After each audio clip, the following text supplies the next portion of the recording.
Good afternoon, colleagues, and welcome back to the final session of today. And this session is going to look at strengthening partnerships for delivery of the Montevideo Programme. And as we said this morning, strong partnerships are really crucial to the success of this programme. And UNEP is going to continue working with many partners focused on environmental law activities, capacity building, development of environmental law, and supporting the implementation of the law. And so this session is really an opportunity to showcase those partnerships, to talk about all of the fantastic collaborations that UNEP has and opportunities to increase collaborations with many of the partners that are here in this room. We are going to hear from my colleague Aphrodite, who is based in the Law Division in Nairobi, about the partnership and engagement strategy that is being developed under the Montevideo Programme. And then we're going to hear from a few of our partners who we are already working with to really enhance the success of the programme. But there are many more opportunities. And so we're also going to open the floor, and we're going to do this as a plenary discussion, to have opportunities for all of you to raise possible ways that we can collaborate, either through particular activities or suggestions of partners, or maybe activities that you are already carrying out that UNEP can further scale up or increase visibility around. So in this session, we are going to hear, as I said, from my colleague Aphrodite Magadi, who is a legal officer in the Law Division. Aphrodite is currently the head of the Montevideo Coordination and Delivery Unit within the division. She oversees the implementation of the 10-year program, and she also manages the Green Custom Initiative, which you may have heard of, is a coordinating mechanism that we use to train customs officers around the world, together with many partners, including the World Customs Organization, CITES, other MEA secretariats, and many others. Prior to joining UNEP, Aphrodite worked for the secretariats of the Aarhus and the Espoo Conventions and the UN Economic Commission for Europe, as well as the World Bank. Aphrodite is an expert in international environmental law, and she holds a PhD in law from the European University Institute. We are also going to hear from online, we're going to hear from Martin Kozia from the Asian Development Bank. And Marty is an environment and climate law specialist with ADB's Judicial Capacity Building Program. He has more than 20 years of experience in environmental law and policy issues across Asia and the United States. Marty specializes in the development and implementation of environmental protection, natural resource management, and disaster risk reduction law and policy. We are also going to hear from Matthew Baird, who is the director of Ariel. We met Matthew yesterday in the opening session, but Matthew has over 35 years of experience in environmental or planning law in Australia and Asia. He was chair of the Environment and Planning Law Group of the Law Council of Australia from 2008 to 2012. He's a member of Law Asia's Committee on Environmental Law, as well as IUCN Commission for Environmental Law. We're also very happy to hear from Atia Katibi, who is the head of the Environmental Law Working Group of the Children and Youth Major Group to UNEP. Atia is an experienced environmental law and policy researcher with a focus on climate change law and policy. She's also interested in peace, mediation and conflict resolution, and is an International Mediation Campus Fellow. She's also thematic facilitator for environmental law within the Global Steering Committee of the Children and Youth Major Group to UNEP. Atia holds a master's degree in environmental science engineering from the University of Tehran in Iran, and she's also completed a master's of arts degree in environmental law. So we're really delighted to have all of these speakers in this session, but as I say, we're also equally eager to hear from everyone here in this room. And I just wanted to remind you very quickly of the slide of the strategic areas, because when we think about possible ways to for partnership and engagement, we can think around those strategic activity areas. I think if you can flick through to the slide. So just to remind ourselves, that was looking at guidance products, looking at training, looking at capacity building in environmental law, looking at partnerships, looking at access rights, amongst a few others. So when I ask you, oh, here we go, looking at data exchange as well. So when I ask you to please, take the floor and discuss opportunities for collaboration together, think around these areas of the types of work that you're doing. And UNEP is very keen to support and work together with judges, with legal education boards, with legal training institutes, customs training institutes, with civil society organizations that are advancing environmental rule of law as well. So with that, I would like to now hand over to Aphrodite to introduce to us the stakeholder engagement strategy. Afro, you have the floor. Thank you very much, Georgie, and greetings from Nairobi. Really sorry that I cannot be there with you in Bangkok and follow these interesting discussions that you are having. I think that we are missing a lot here in Nairobi, those of us who were not able to attend. So in this presentation, we are going to look briefly at what the program itself says about stakeholders and partners. It was already mentioned that partners and stakeholders play an elevated role now under the program. So we are going to look briefly what the program itself says.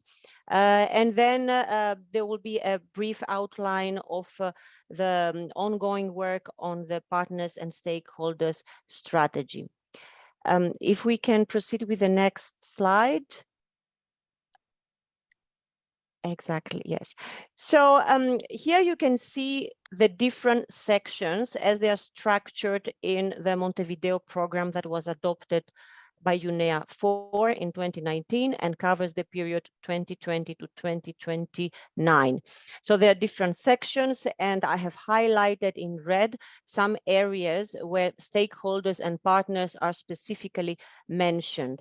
Now on capacity building, one of the objectives of the program is to support capacity building to increase the effectiveness of environmental law for all stakeholders at all levels.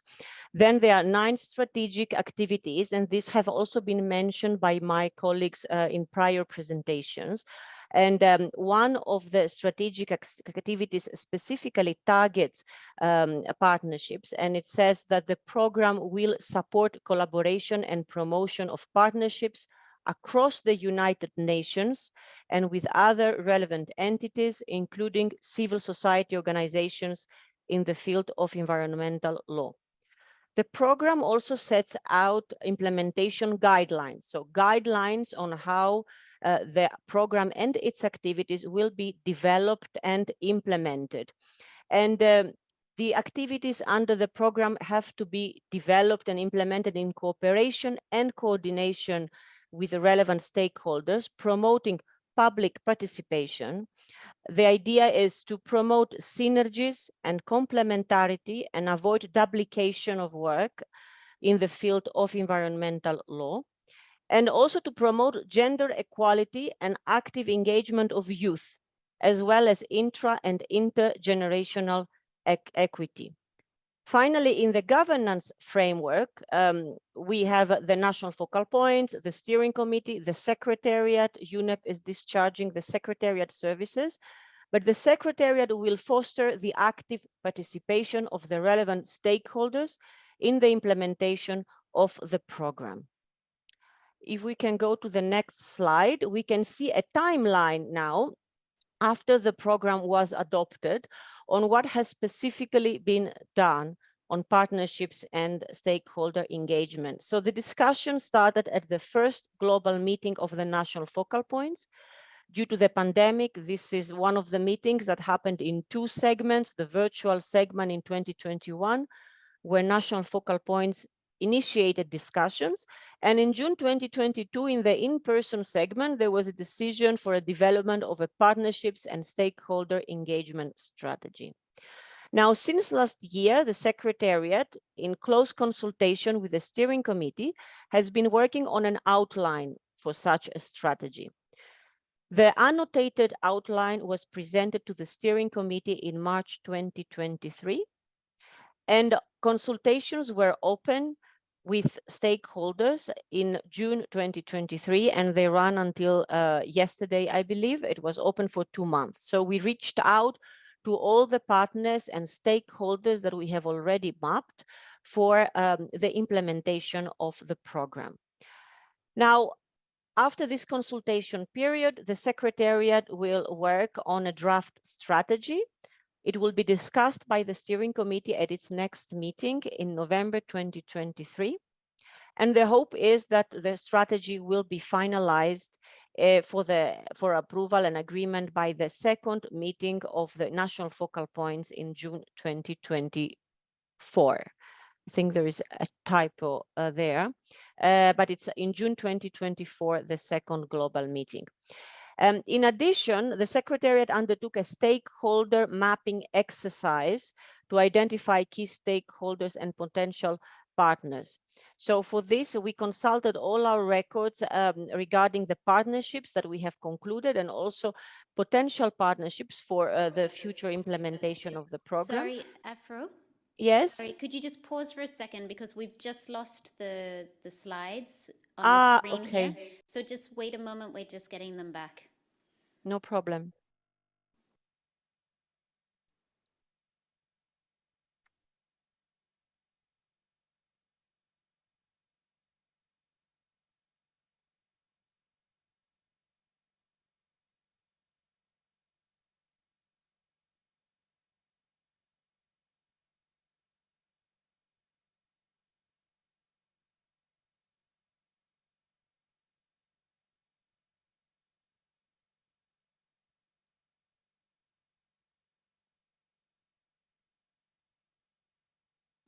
Okay, we can see the slides now. Please go on. Great, thank you. So in parallel to the development of the annotated outline, the Secretariat has been undertaking a stakeholder mapping exercise. We have been doing that, going through our records on partnerships that we concluded in the past and also considering future partnerships, and also stakeholders, notably in collaboration with the Government Affairs Office, because when we speak about stakeholders, we usually think about the intergovernmental processes, and we can look at that at the next slide, where we go through the annotated, yes, the key elements of the outline. So this is what the outline looks like. There are 3 sections. The background is broadly about the purpose, the goals, the objectives. There is a section on risk assessment and also monitoring and evaluation.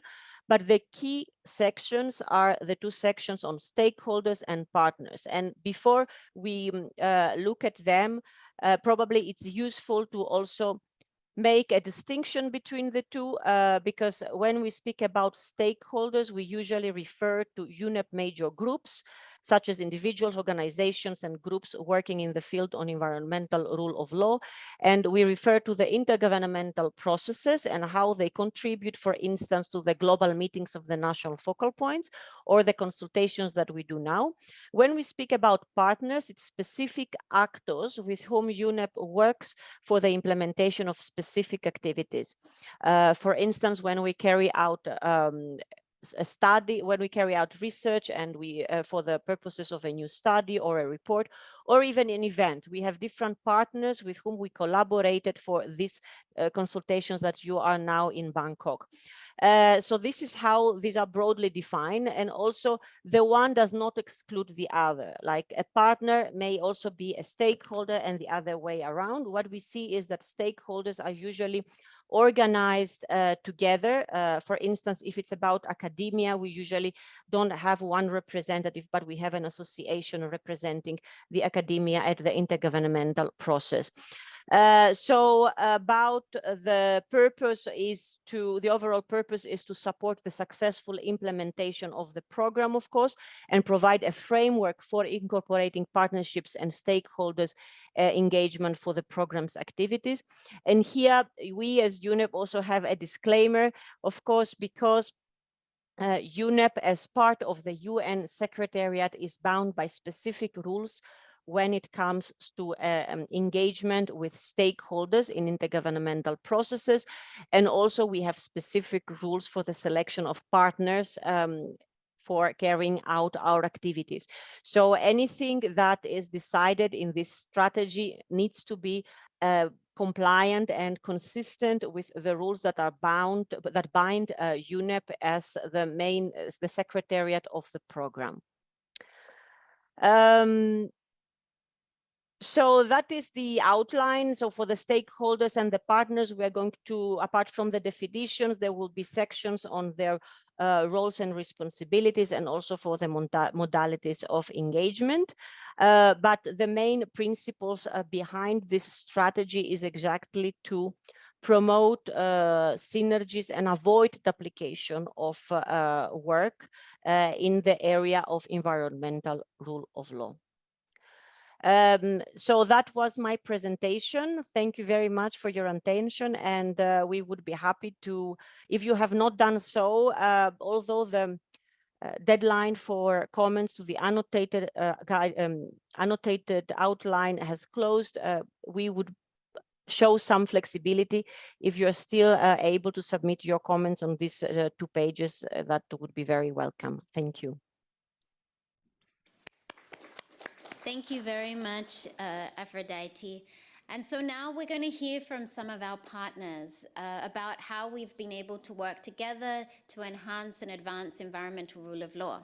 And first up, we're going to hear from ADB and Martin Cozier. So Marty, the floor is yours. Thank you so much, Georgie, and greetings everyone from Melbourne, Australia. I dearly wish that I was able to be there with you. As I am calling in from Australia, where sovereignty has never been ceded, I would like to first acknowledge the traditional owners of the land that I am on, the Wurundjeri people. I pay my respects to their elders, past and present, and acknowledge the resilience, knowledge, and teachings of the oldest living culture on Earth. Once again, I'd really like to thank UNEP and Ariel for inviting me to speak about this session, which joins both a topic and a process that I'm very passionate about, and that is collaboration to strengthen environmental law and improve environmental outcomes in our region. As Georgie mentioned, I currently work on ADB's project on building judicial capacity in environmental law. This is a flagship project within the Office of General Counsel's Law and Policy Reform Programme. The LPR program is the organisation's key vehicle for supporting strengthened rule of law in its developing member countries. Since 1995, ADB has implemented over 40 technical assistance projects under the LPR program to help our member countries to establish strong, fair and predictable legal frameworks, develop the capacity of judiciaries and enforcement agencies to uphold the rule of law, and create enabling environments for sustainable development. For over a decade, ADB's Judicial Capacity Building Project has supported courts to establish green or environmental benches or courts, assisted judiciaries in creating certification programs on environmental law, provided expert assistance in drafting environmental court procedures, convened conferences to promote regional judicial dialogue and knowledge sharing, run online workshops on emerging areas of law such as ecocide and financial institutions and climate risk, and supported the creation of the Asian Judges Network on the Environment, or AJNE, under which we support regular regional judicial dialogues. ADB's LPR program, and particularly its focus on environment and climate change law, is aligned with both the Sustainable Development Goals and ADB's Strategy 2030, which both recognise that the rule of law is essential for promoting equal access to justice, sustaining development momentum, and ensuring that the benefits of growth are equitably and widely shared. And the approach that we take to implementing our work in the LPR program is very similar to the strategy pursued under Montevideo 5. And it was great to hear the implementation arrangements outlined just now. So in that context, I'm delighted to be able to share a couple of examples of our collaboration with UNEP that fits with some of these strategic areas. In relation to the development of guidance tools, there are some really exciting pieces of work that have been launched in recent times. Just last month, ADB convened the launch of the Model Forest Act initiative in New York.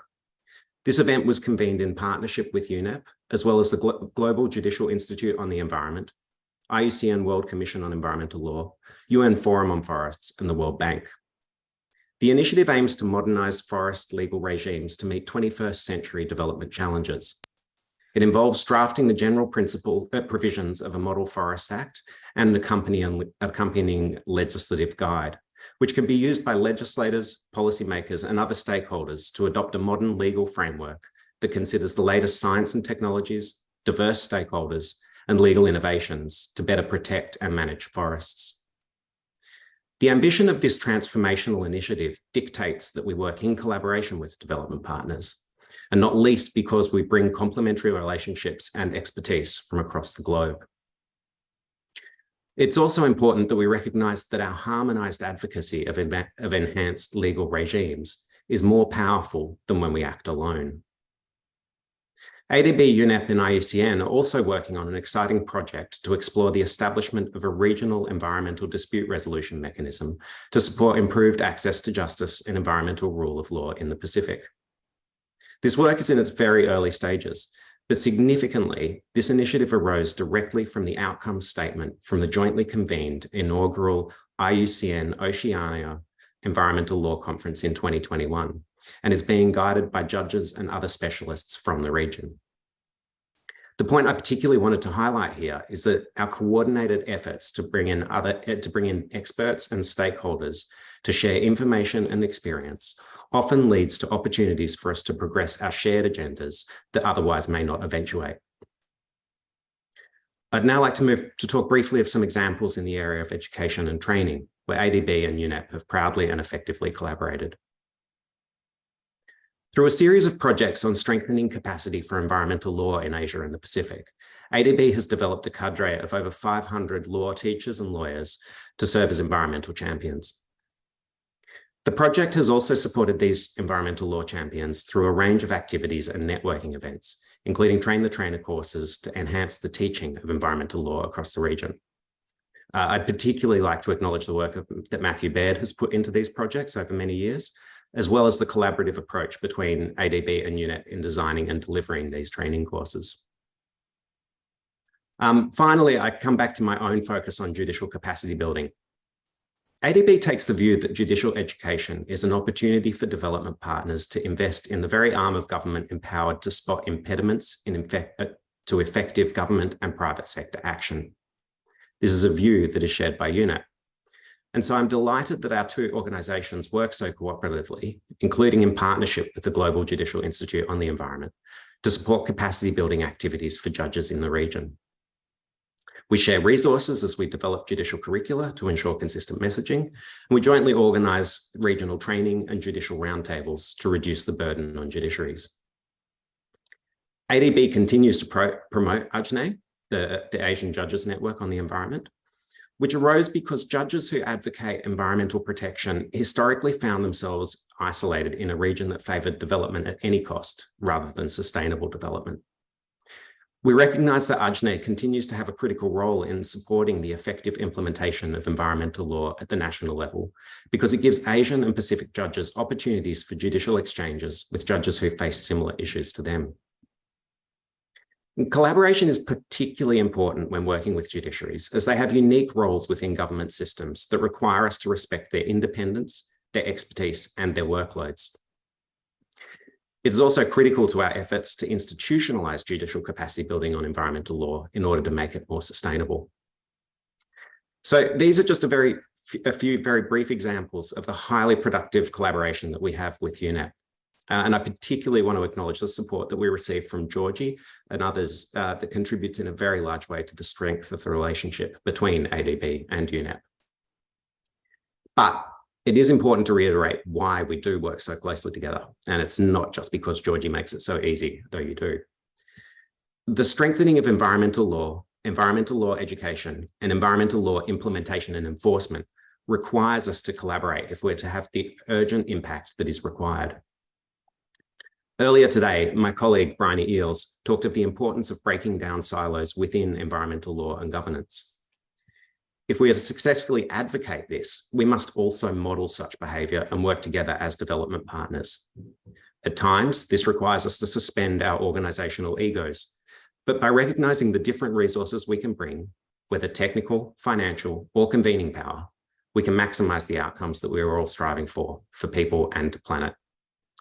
So I look forward to many more years of collaboration with UNEP, and thank you again for the opportunity to be here today.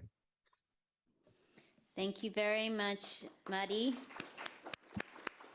for the very informative presentation and the compliments. Thank you. So we're now going to pass to Ariel and to Matthew. The floor is yours. Thank you very much, Georgie, and also thank you very much, Marty, both of whom I've worked with for a number of years. Could I please have the clicker? And I thought one of Marty's comments about suspending organisational ego is quite relevant in terms of it's also organisational obligations and things that organisations have to do and how we can work collaboratively together.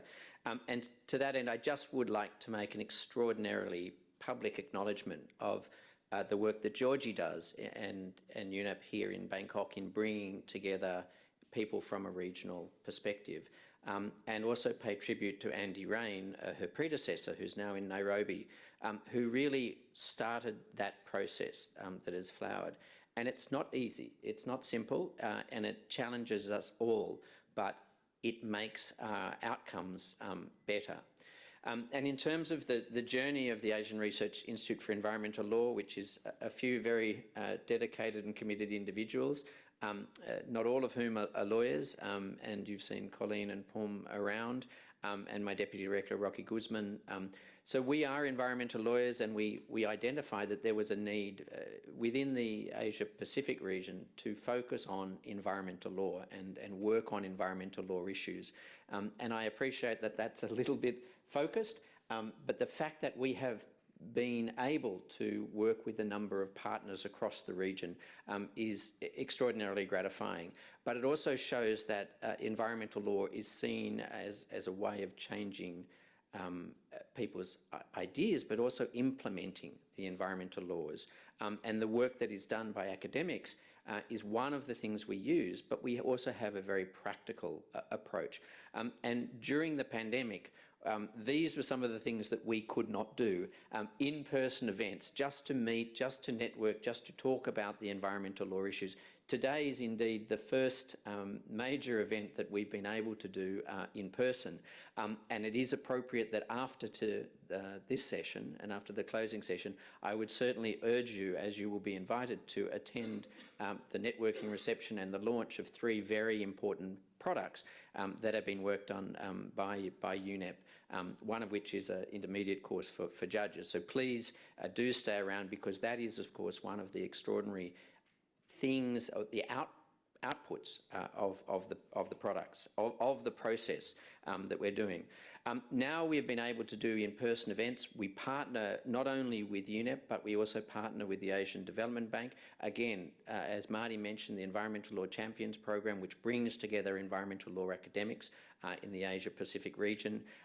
But we also partner with other elements of the UN, including the UN Development Project on business and human rights.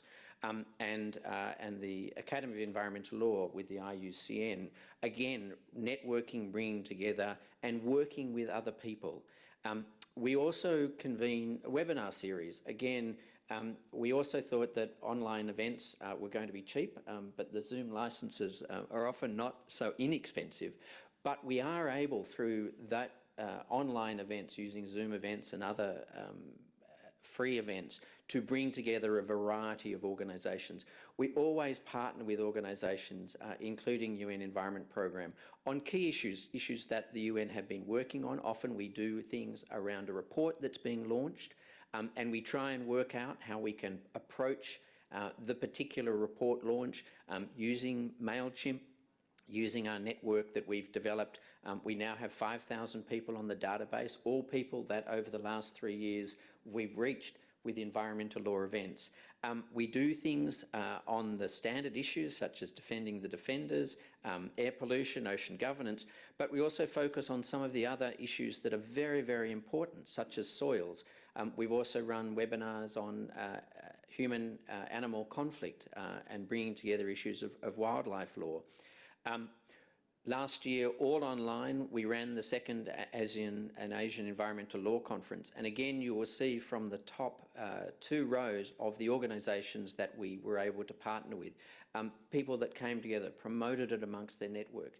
It's one of the things that we often forget is the power, once we convene something, to ensure that we have people to attend what we're doing. And we reach out to people such as Earth Rights International and BJ's there, ICEL, the Indonesian Centre for Environmental Law, again, an organisation that is celebrating its 30th anniversary next week. And I remember meeting Pak Ota when he had just established ICEL 30 years ago. Again, an extraordinary opportunity working with organisations that have such commitment and have such expertise in Indonesian environmental law, but bringing them together. A webinar that Rocky organised on oceans justice brought together Philippines, Indonesia and Thailand. And these people, peak groups, extraordinary groups working on oceans issues, had never sat in on a webinar together, and they listened to their ideas. And the conversation after that showed that those synergies can be greater than even the simple webinar that we bring together. We're also innovators. One of our outreach, Paolo often comes up with ideas, and one of which was the 24-hour rule of law celebration. We thought, well, there won't be many people who will celebrate environmental rule of law. Well, we had 600 people. We ran for the 24 hours. Georgie was certainly up at 4 a.m. in the morning.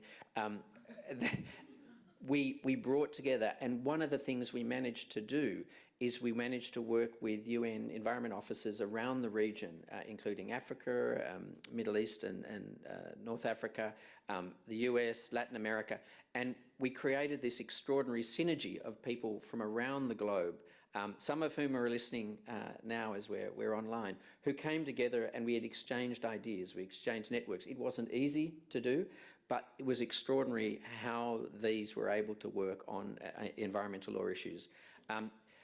We also try innovative things like podcasts. How do we reach young people? And again, one of the great things that has happened this week is the Asian Law Students Association of the Philippines and Thailand, being able to bring them here to forums. But they are always an amazing supporter online. But we need constantly to work at how we interact and how we can reach students. Some of the things we've done with our webcast series and our Seeds of Justice is we worked with the Youth Justice Climate Coalition, who had been able to work on this idea of a resolution to the UN General Assembly. And a year ago, we then had them on and talked about the issue. And then as the issue emerged, they came back and talked about how successful it was being. And then when the resolution was adopted, how they had managed to do that. And so that builds up a database and webinars that we can then use and offer freely to other people. Then we also have special events. We support other organisations, again, all bringing together different people on climate justice, environment, human rights defenders, bringing them together, bringing their different perspectives to give that platform for environmental law.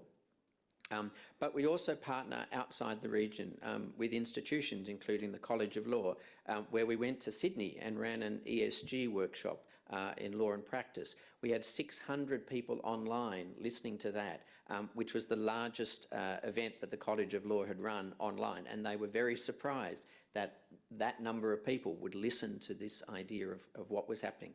We also ran recently another event looking at the ASEAN human rights framework environmental rights framework, and linking that in to an ongoing inquiry in Australia by the Commonwealth Parliament on whether Australia should have a Human Rights Act. And we were arguing that there should be a right to a healthy, safe and sustainable environment. We also do research, again, in collaboration, organisations such as Heinrich Böll Stiftung. We did this on National Determined Contributions, work with WWF and the USAID-funded Mekong for the Future, as well as working with ESCAP on the Environmental Rights Framework. So we produce documents that are both academic, but also able to be used by students, by academics, and also used for some of our discussion. But again, as Brian Eales talked about, breaking down the silos, and as Marty also mentioned and others have spoken, one of the things that we are able to achieve is because of this amazing group of people that we work with, all of whom have amazing experiences. It's all about bringing the issues to the decision makers, and indeed today is exceptionally gratifying to be able to bring them to the Montevideo 5 focal points. People who then make the decisions about how to implement environmental law within their programs, that we can offer ideas and thoughts.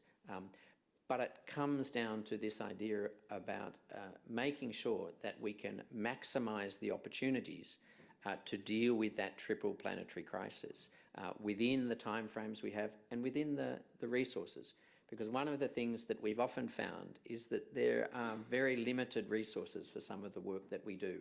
So working around that and trying to make sure that we can bring together people, bring together different perspectives, bring together different ideas, create the discussion, create the outcome and the recommendations. These are the things that we try and do. Thank you. Thank you very much, Matthew. And now we turn to Atea from the UNEP Major Group for Children and Youth. Atea, over to you. Thank you. Can I have my slides? Okay, thank you. Hello and good evening, ladies and gentlemen. I'm truly honored to be here, and it's my great pleasure to be the voices of youth around the world. And thank you, Georgina, for giving us this opportunity to be here. The topic I would like to speak today is about the capacity of CYMG, Children and Youth Major Group to UNEP, Environmental Law Working Group, in effective implementation and delivery of Montevideo Environmental Law Programme. First of all, I would like to talk very briefly why youth is very important and why we have to consider youth in implementation of environmental law programs. First of all, because of future impact, you know that students and young people around the world bear a long-term consequences of climate change and environmental degradation. So their involvement in decision-making process could provide space to hear their voices. The other one is global perspective. Youth around the world possess a global, innovative, and fresh perspective to environmental issues. So we have to consider youth people around the world, especially in decision-making process. Another one is mobilizing power. Throughout history, students have consistently held prominent social and political movements, and they put pressure on government and institutions to take more sustainable actions. The other one is education and awareness. We can't talk about youth without talking about raising awareness, education. Students have the power to raise awareness and educate among their families, their friends, their peers about environmental issues and the legal aspects of environmental issues. The other one is interconnectedness of issues. As you all know that environmental issues are very interconnected, especially with social justice and social impacts in different communities. And the youth around the world have this passion to consider social justice, poverty, inequality around the world. And most of the time, youth people are in the front line of social justice and defending human rights, because I think that youth people can completely understand the climate change impacts very well. Because, for example, in some countries around the world, because of rainfall pattern, unpredictable rainfall pattern, or, for example, soil degradation, the livelihoods of local people depleted, and because of this, youth people have to help their families and their households to think for alternative livelihoods. And because of this low inequality and because of the poverty in their areas, they have to miss their education, miss the schools, and we can't consider social inclusion in that kinds of communities. And the last reason is intergenerational equity. Children and Youth Major Group is actually one of the international constituency to UNEP, which is a mechanism to collaborate and network with other institutions around the world. It is one of the 9 major groups established through Agenda 21 of the Rio Conference 1992. The CYMG consists of youth organizations and individuals under the age of 35 and also 35 who actively work towards advocacy for the inclusion, empowerment, and meaningful engagement of young people in environmental process of UNEP and UNIA. This is done by way of 4 ways: policy advocacy, knowledge sharing, capacity building, and youth engagement. We have different working groups in our CYMG, and one of them is Environmental Law Working Group. And Environmental Law Working Group is trying to implement better of different legal instruments, especially Montevideo Programme.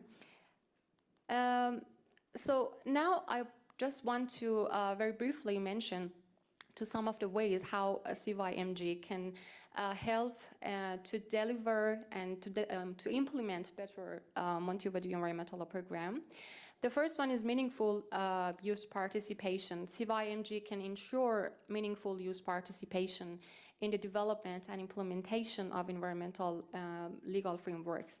Environmental Law Working Group and interested youth can provide feedback and recommendation to UNEP legal instruments, and for example, on the Montevideo Environmental Law Programme, how to make the delivery of this program more youth-friendly and accessible.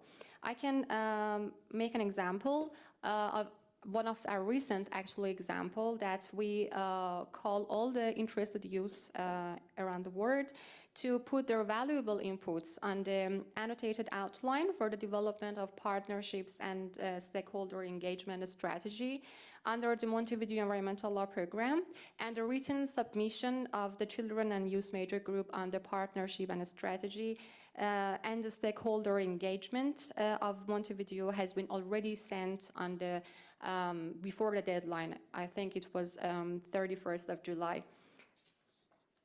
The other one is policy engagement and policy design. The CYMG can engage in policy advocacy and contribute to the development and implementation of Montevideo Programme, and youth people can participate in national and international policy process, conferences, and consultations regarding Montevideo Programme, providing youth perspectives, feedbacks, and advocating for the inclusion of youth voices in decision making. And by actively engage with youth people, they can influence the legal framework and ensure the Montevideo Environmental Law Programme aligns with the needs and aspirations of youth and children around the world.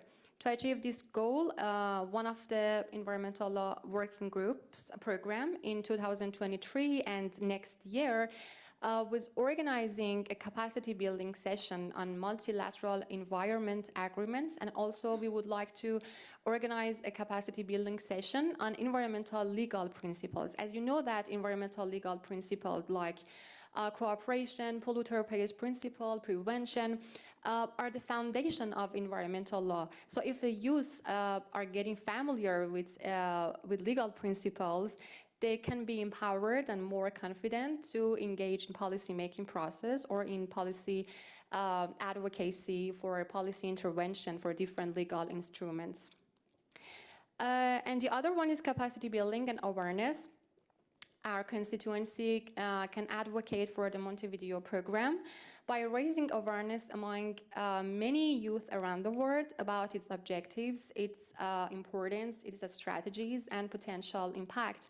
And they can use various communication channels, such as social media, youth networks, and online platforms to increase information and engage young people in discussion about environmental law. In this regard, we organize capacity building sessions, and we almost covered most of the multilateral environmental agreements by calling the youth people, and they were volunteered to organize a 10 to 15 actually minutes session on most important MEAs, and also as well as some regional C conferences like Nairobi Convention and Barcelona Convention. And after that, they uploaded the recorded videos on our YouTube channel. And I highly recommend all of you to subscribe to our YouTube channel, and you can watch these kinds of recorded capacity building sessions on different multilateral environmental agreements. The other one is collaboration and partnership. The CYMG can collaborate with other youth-led organizations, NGOs, and legal institutions, and the stakeholders working in environmental law. Because we think that joint initiatives or actually different campaigns and projects can be undertaken to address environmental legal aspects of different issues. And youth can learn from each other if they engage in those kinds of institutions. They can learn from each other, they can learn from other experts, and build partnership to address common challenges regarding Montevideo delivery in their countries. The other one is monitoring and compliance. The CYMG can facilitate knowledge sharing and education on environmental law. They can develop resource educational toolkits, educational actually resources to inform young people about their rights and especially about environmental legal frameworks. And they can organize workshops, seminars, or online courses to educate young people about legal mechanism for environmental protection and the role they can play regarding environmental law. And of course that if youth people can interconnect with each other, they can help to have and to create a common understanding of Montevideo environmental law and in general the legal framework. And I think it could help also the policymakers to use the knowledge and capacity of youth and children in this regard. In our working group, we call for a legal research analysis, and this is actually the our next program for the coming year. And we would like to publish 2 policy papers. One of them is about gender law and environmental law, and the other one is about climate change and air pollution. And again, we will call, and all of the interested youth people will be volunteered to drafting gender law and environmental law. And we try to gather some best practices and lesson learned of different national laws in different countries regarding consideration of gender aspects in their environmental law. And the other one is about climate change and air pollution. What are the gaps related to climate change and air pollution, and what are the potential legal areas to improve climate change and air pollution together, and what are the impacts of climate change and air pollution specifically on children and youth. And the last one is knowledge sharing and education. Actually, we also do the same to organize seminars online and courses and training programs for youth people around the world on different topics of environmental law. And more specifically, as a next step, we would like to have a capacity building session on Montevideo Environmental Law Program, and what are the objectives and what are the next step of this program for the youth people. Thank you very much for paying attention. Actually, I just want to say at the end of my presentation, let's believe in youth, let's believe in youth, and let's believe in youth for a better future and for a better day. Thank you very much. Thank you very much, Atiya, and I'm so glad that we were able to get a representative from the Major Group on Children and Youth to join us, especially someone so knowledgeable, an expert in environmental law and leading the environmental law working group. And I'm very much of the belief that we need to listen to youth and integrate the views of youth, but also understand the capacity that youth has to support the work that we're doing. We do not have a lot of time left in this session, but I would like to invite people to raise their flags or raise your hands if you would like to make a short intervention about ways that you can also collaborate and support the Montevideo Programme. And I will start with Bangladesh. Thank you. Excellencies, thank you for the great presentation. I have a question or query to Atiya Katibi, am I right? Regarding the children in youth major group. Do you have any good example that which country that have the COAMG group they're working, and do you have any guideline or the standard operating procedure for the COAMG so that other countries that we don't have a group like COAMG? I think that many countries don't have the group like COAMG. So we can introduce these issues or this group in our countries also. So in this regard, how UNEP can work and can assist the countries to introduce the COAMG, because it will be very helpful for the government. Thank you.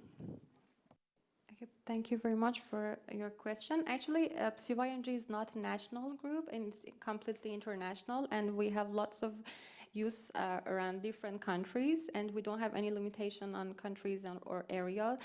So if you just go through our website, you can find the membership, and you can find the links, and all of the youth people can fill the form, and then they will join into the community of the COAMG, and based on their interest topics, they can join the working groups, and they can work with other youth people around the world. And for example, some people can be volunteer to have some training programs or some specific programs with their own country.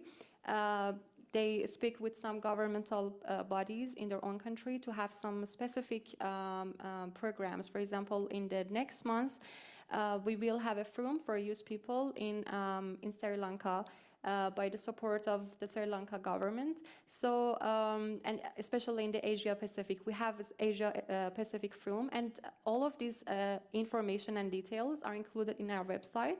And there isn't any limitation for youth to join our group, and we highly recommend all of them to go through the link, and based on their interest, they can work in different working groups. Yeah, thank you very much, Atiya. Yes, I was going to add that the Asia Pacific Youth Environment Forum will be held in Sri Lanka, in Colombo, alongside the Asia Pacific Ministerial Forum for the Environment in October. Nepal?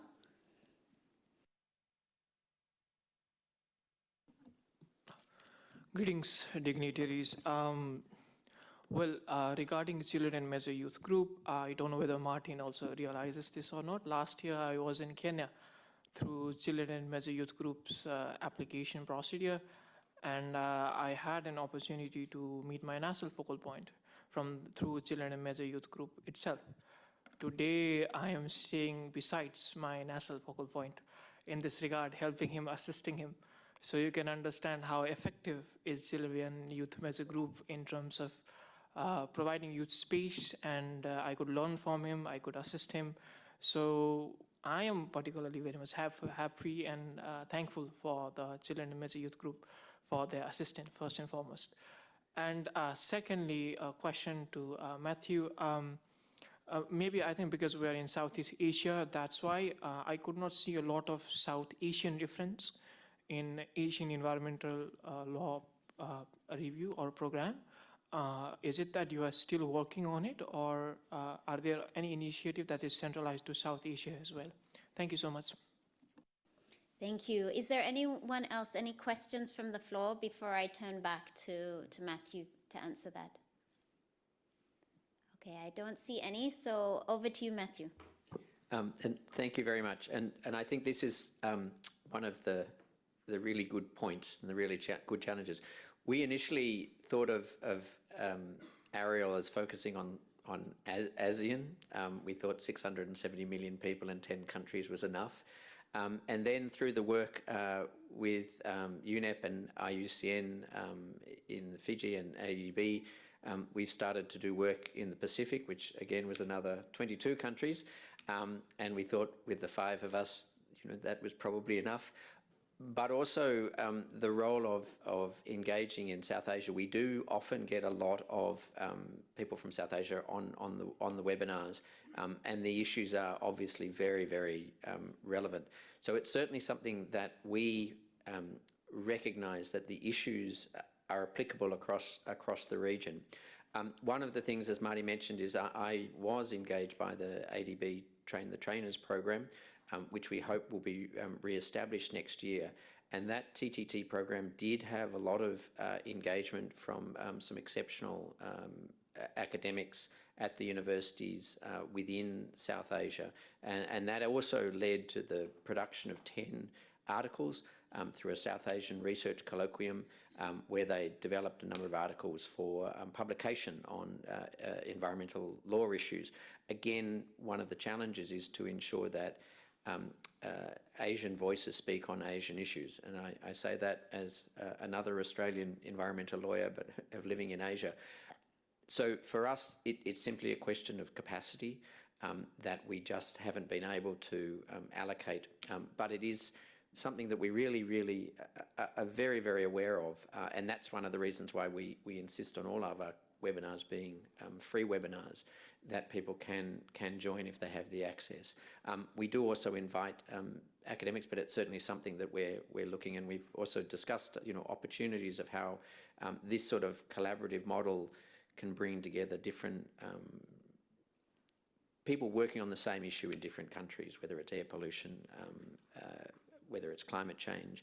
Although again, we don't do a lot of climate change work, because there are so many other people working on those issues. But issues of soil erosion and biodiversity issues, these are things that we think are very, very relevant that may not be getting as much focus.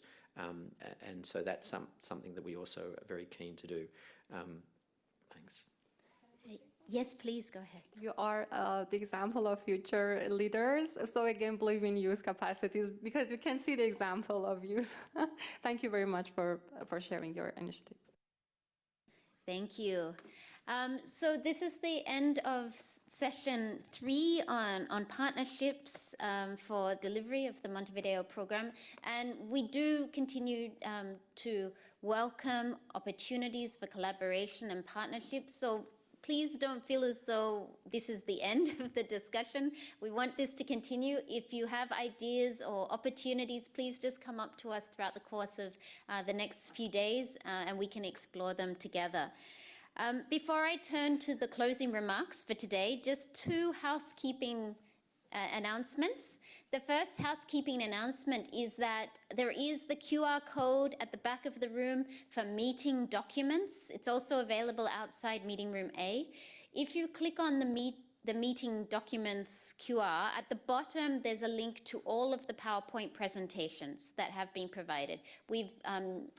Colleen over there has generously updated the folder and it now includes all of the presentations from today as well as yesterday. It also includes the 2 briefs on strategic lawsuits against public participation and free, prior and informed consent that we're about to launch this evening. So please do click on that and it will be updated tomorrow for all of the PowerPoints for day 3 as well. The second housekeeping reminder is that we've been informed by UNCC that there are still some outstanding lunch vouchers that have not been handed back to the canteen. If for any reason you still have your lunch card, can you please give it back to us because we have to give them back to the catering company and we will hand out the new lunch cards tomorrow morning for tomorrow. So if you happen to still have yours with you, please find me or find Sally and give us back those cards. Thank you. So now we will turn to the closing remarks, and I will first invite Renee up here and Sylvia to provide those. Thank you.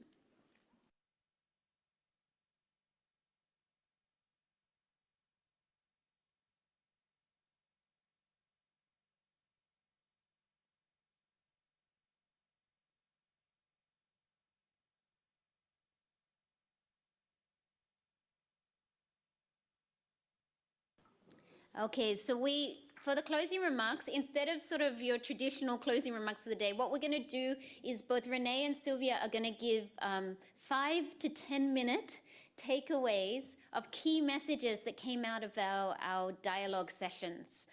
So these are going to be some key messages that have been heard from all of you in the discussions that we've had today.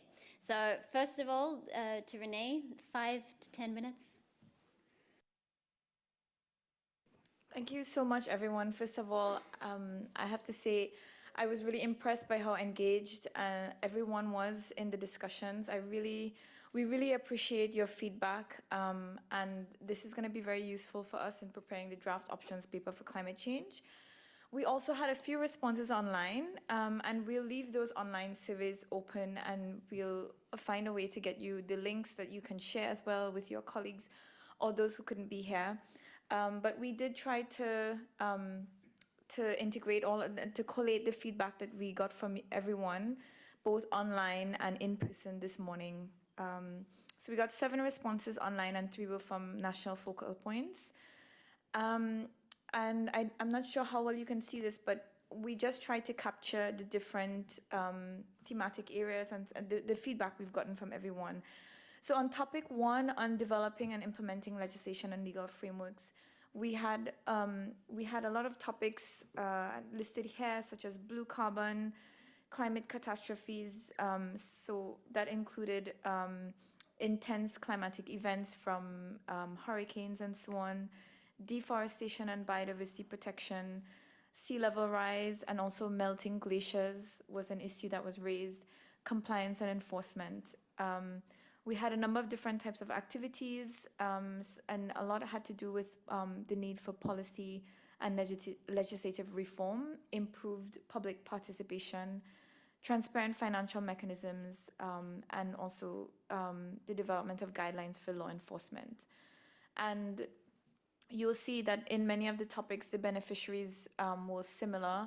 We had law enforcement was something that was a big focus.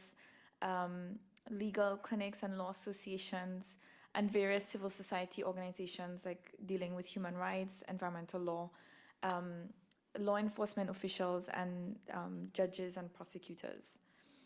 So for awareness raising initiatives, we also had, as you can see, we had in a couple areas, we did have a lot of focus on carbon markets.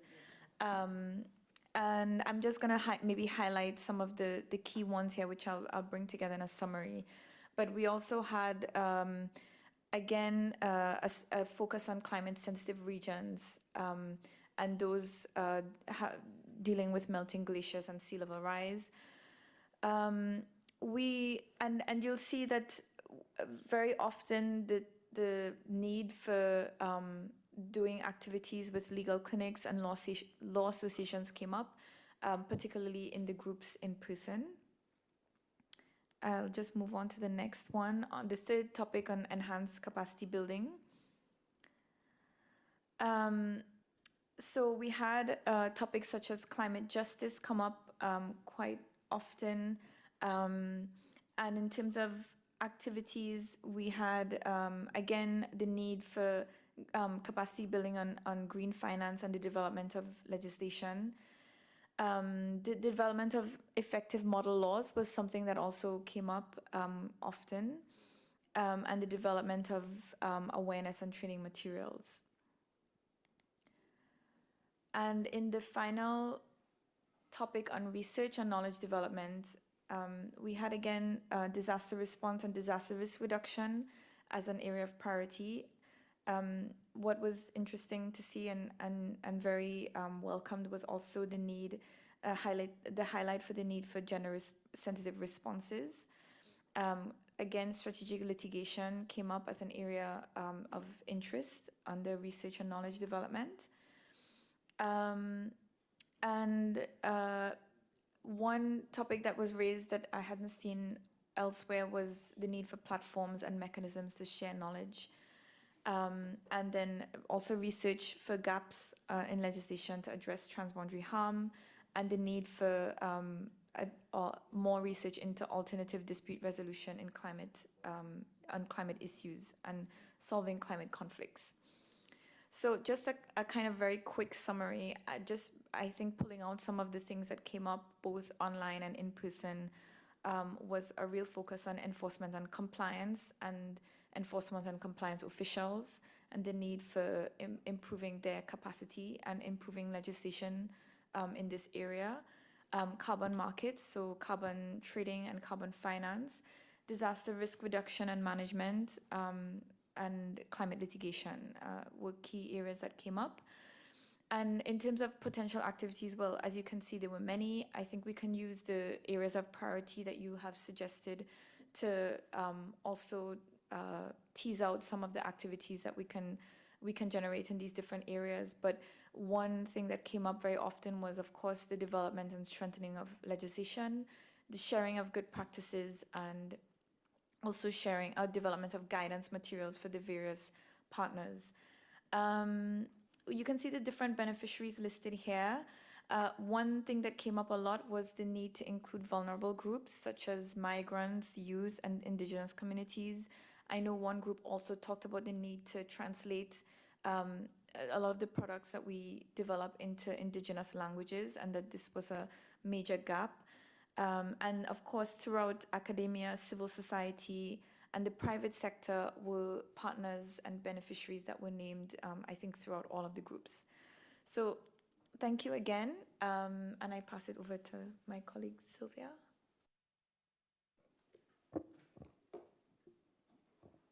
Just waiting for the analysis to come through. But otherwise, just to start by thanking you all for participating. At least I managed to attend 2 groups and facilitate them, and I saw the interest and contributions that you all provided. I understand some of them were not very much focused on what UNEP can do, because they were not exposed to the mandate of UNEP, but at least we'll collate everything. And as I told you, that we'll also be linking up with other groups in Africa and Latin America to get their input as well, that we are going to include in these documents. So, are you ready? You can click. Okay, so this is the analysis of the group work together with the online surveys. So 3 responses were received from stakeholders, 0 responses for topic 4 on knowledge gaps. Okay. Topic 1, strengthening legal frameworks related to biodiversity. So thematic areas of priority were policies and governance frameworks, social justice and integrated and whole of society approach, environmental protection and economics, biodiversity objectives, and traditional regulation and cooperation. Beneficiaries were governments and civil society, and types of activities, review of national policies and biodiversity legal frameworks, regional conference on challenges of implementation and cooperation, training programs for prevention of biodiversity loss and protection of biodiversity, and UNEP should collaborate with governments and citizens. On topic 2, the blue group, building capacity of various stakeholders to implement biodiversity-related MEAs. The thematic areas of priority were stakeholders should be consulted to identify the priority areas, and you are being consulted here. Types of activities, trainings, seminars, and awareness sessions. Beneficiaries, private sectors. UNEP should collaborate with, there was no response.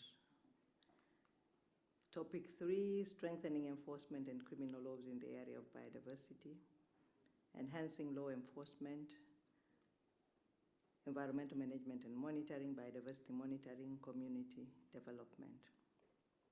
Types of activities, trainings, seminars and awareness sessions, beneficiaries, governments, private sector. UNEP should collaborate with national governments and local governments. Okay, what's happening?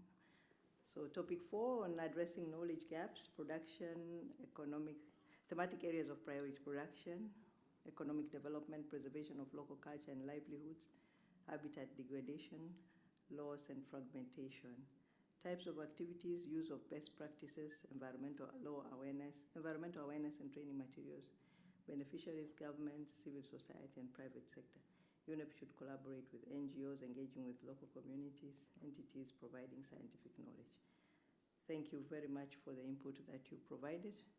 Of course, whatever is analyzed here will be also checked again, and I'm sure we'll get more in terms of the information. But as I also told you, that biodiversity is very broad.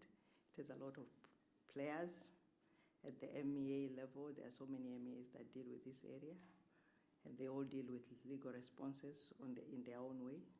Some of them we are collaborating, like CITES, CMS, I already told you about. And issues relating to monitoring, there are all monitoring frameworks even for the GBF that we are not involved in, but I mean, we are part of it, we contribute to GBF in our own way. So for that, we thank you all for the input that you've been able to provide.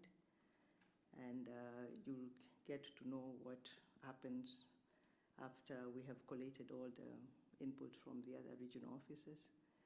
And then we'll, for the Montevideo focal points, we'll be there in the meetings. You'll be able to see the outcome of all these consultations. The consultations was not only for Montevideo focal points who are working with governments, but they were also for stakeholders. So we are reaching out to all of you. In Africa, for example, we'll be working with MEA focal points from several MEAs, chemicals and waste and biodiversity. We're attending a meeting just this month on that. And then my colleague Rene will be looking at climate change for another African group after the Africa Climate Week. Yeah, this very month. She'll also be consulting separately for climate change. She'll be collating. But the mix of participants to get their feedback will be different in that, for me, I'll be also dealing with MEA secretariats. So we may not have had MEA secretariats here, but we'll be having them in other consultations. We'll get their feedback there, and then I just encourage you to look at the outcomes of what we are going to be referring to as far as Montevideo Programme V program is concerned. It will be a mix of the input that we have received from all of you. Thank you very much for your feedback. Thanks, Thank you, Sylvia. And as Sylvia mentioned, we will be sharing these options papers once they're drafted. They will be available for comment in the lead up to the next meeting of the global meeting of national focal points that will take place next year. So please do stay tuned for those, and we will continue to welcome everybody's input. So that brings this day to a close. It's been a long day. It's been interactive, but it's been a lot of sessions. So thank you so much for sticking with us. I do implore you to stick with us a little bit longer, but at least it's going to be over some food and networking and enjoying each other's company. We will be launching outside the intermediate curriculum for judges and lawyers in Asia and the Pacific that will be available on UNEP's Infomea platform, free and open access. We're also going to be launching 2 very important briefs for decision makers, one on SLAPS and one on FPIC.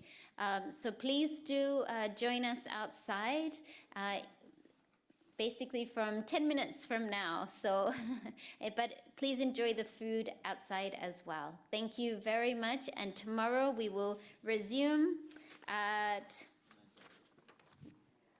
9 a.m. 9 a.m. tomorrow, not 9:30, not 9:30 like today. So 9 a.m., please be here a little bit before 9 a.m. because we have some excellent plenary presentations tomorrow morning. Thank you.